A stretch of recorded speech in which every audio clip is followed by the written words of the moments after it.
Everybody got me? Well, it's obviously frustrating to come back in here, after we keep putting ourselves in position to win games, and we're not stringing things together to finish it, and that's our job as coaches.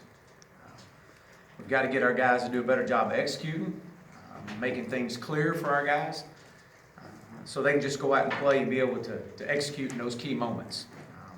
Our guys want to win. We want to win for them, or we want it for them. I will say this: they're playing extremely hard. They're giving great effort, and that's encouraging. They're giving us everything they got. And as I said earlier, we keep putting ourselves in position to win, and now we got to take steps into finding ways to finish it and to come away with those wins. And that's on us as coaches. But the only thing we can do is keep our head down and go back to work. I'm looking forward to the great challenge this week of playing a very talented Auburn team coming to town. Excited to get back home in front of our fans. Hog walk in the morning. We got a lot of recruits on campus. It's going to be great to get back home. Do appreciate our fans that traveled to Kentucky. And I know they're as frustrated as with the outcome as we are, but we're not going to flinch, and we're going to put our head down and we'll go back to work. And with that, I'll open up. Here's your hand. We'll get a mic to you. Some questions? Coach, with so many close losses that you guys have had, do you start maybe exploring being more aggressive? Like maybe I'll take you back to the halftime, maybe trying to go down the field there, or I don't know, other things that are a little more aggressive? Well, I think you go when you look at every option. We keep putting ourselves in position to win a game, and then you look back at the small details that led to that. And obviously, the right before half with 55 seconds, and they had all 3 timeouts. We had 2, and my thought process really was to get a first down, and then to use our timeouts and see if we couldn't get a big play. When we got to 3rd and 2, 3rd and 3, with them all 3 timeouts, I literally was waiting to see if he was going to call timeout and force us to play our 3rd down play, or possibly punt the ball back to them, and them just scoring off of the drive. So yeah, looking back on it, you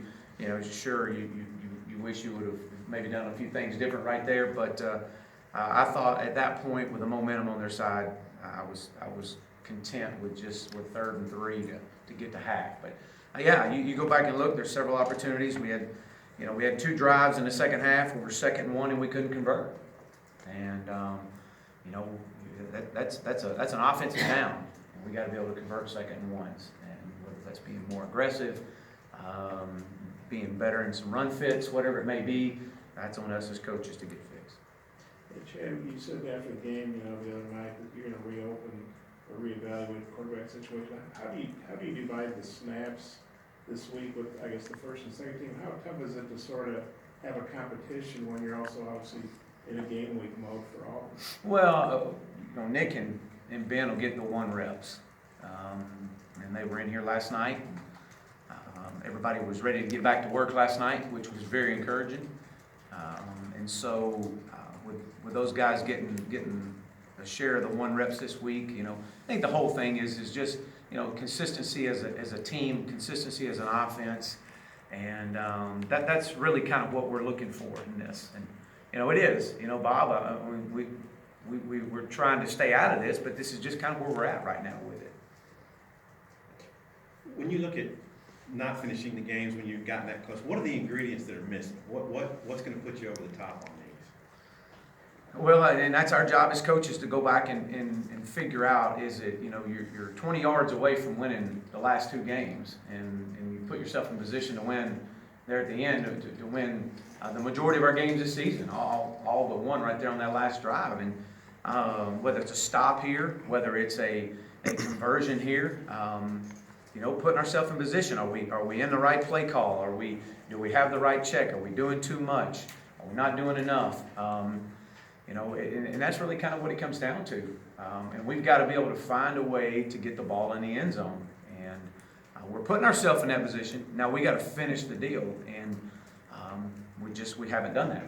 When you looked at Nick's performance, it looked like he was throwing behind on some of the slants. Was there something mechanical going on? What have you figured out from what made him have an off game?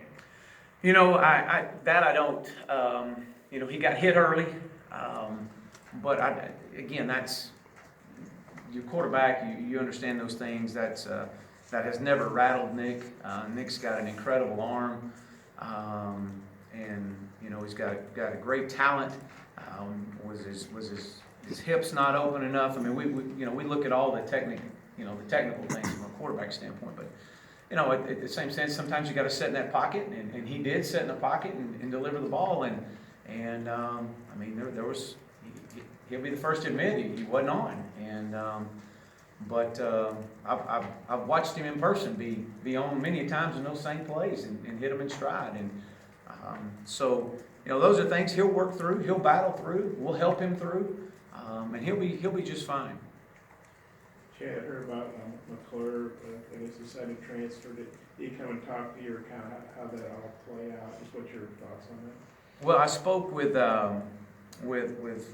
him last night, yesterday afternoon, and then again late last night, and we all know his family situation with his son, and you know, it was, as he shared with me that, Coach, I want to step away from football, and you know, I want to focus on my academics and focusing on getting a job to help support my family, and so at that point, that was the way we left it at that time.